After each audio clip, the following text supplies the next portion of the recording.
अस्सलाम वालेकुम नाज़रीन, उम्मीद करती हूँ आप सब खैरियत से होंगे। इस कायनात को तहलीक अल्लाह ने किया है। इस कायनात को आगे बढ़ाने के लिए फिर अल्लाह ताला ने ज़ोजा का रिश्ता कायम फरमाया। तवादुल और तनासुब ज़ोजियात का एक अहम रुकन है और इसको पूरा करने के लिए अल्लाह रब्बुल इज़्ज़त ने हर इंसान में एक बशर्ती तकाज़ा और एक शौती तकाज़ा ये भी रखा है।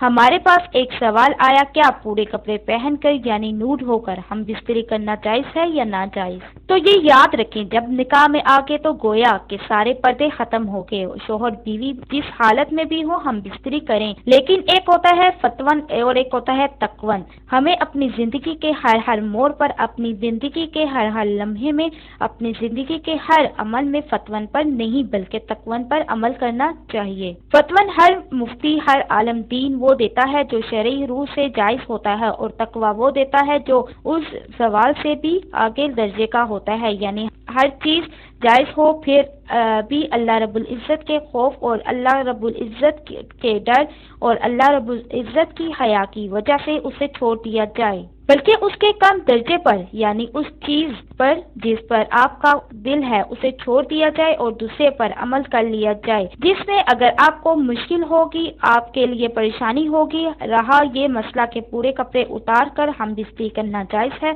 तो इसका जवाब है जी हाँ, बिल्कुल जायज है, यानी लेकिन हदीस को भी मद्देनजर रखना जरूरी है। हज़रत आयशा रज़ी अल्लाह ताला अन्हा ने फरमाया, आप सलातुस्सलाम का जब तक आप सलातुस्सलाम हयात रखे, आप सलातुस्सलाम का जिस्म मुबारक हज़रत आयशा रज़ी अल्लाह ताला अन्हा ने नहीं देखा और ना ही हज़रत आयशा रज़ी अल्लाह ताला अन्हा का जिस्म मुबारक आप सल्लल्लाहु अलैहि वसल्लम ने देखा। एक और हदीस में इरशाद है कि आप सलातुस्सलाम ने फरमाया कि अल्लाह ताला हया वाले और हया को ही पसंद फरमाते हैं। अगर आप इन चीजों को मद्देनजर रखें तो फतवन ये है कि जायज है और तकवन ये है कि इतना अंधेरा हो के दिखाई ना दे। ये याद रखें कि जब हमल होता है तो बच्चे पर भी उसका पूरा असर होता है। बच्चा उसी तरह से होता है जिस तरह माँ बाप का अमल हमल के दौरान रहता है, और जिस वक्त हमल ठहरता है सबसे ज्यादा असर होने वाली सूरत हाल वो होती है। आप अपने हमल को सुन्नत वाला बना के रखेंगे तो आपकी औलाद भी अल्लाह रब्बुल इज़्ज़त सुन्नत के मुताबिक चलने वाली बनाएंगे। आपकी औलाद भी ऐसी पैदा होगी कि वो सुन्नत पर चलने वाली होगी, अल्लाह रब्बुल इज़्ज़त से हया करने वाली होगी, हर मामलात में हया को मद्देनजर रखने वाली होगी। ये रहा आपका तकवा। और फतवा ये है कि जायज है और आप हर तरह से कर सकते हैं। मियाँ बीवी जब निकाह में आ गए तो हर तरह से करेंगे।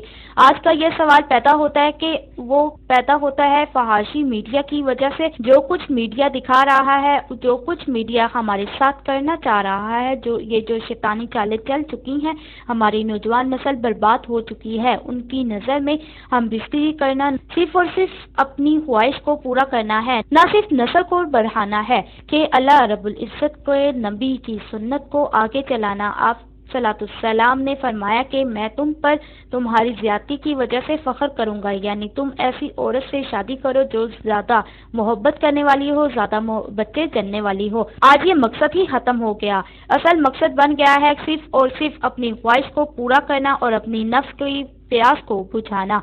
नफ्स परस्ती में क्या आग लगी है जो मीडिया दिखा रहा है, और मीडिया क्या दिखा रहा है? हर गंदी चीजें मीडिया में मौजूद हैं।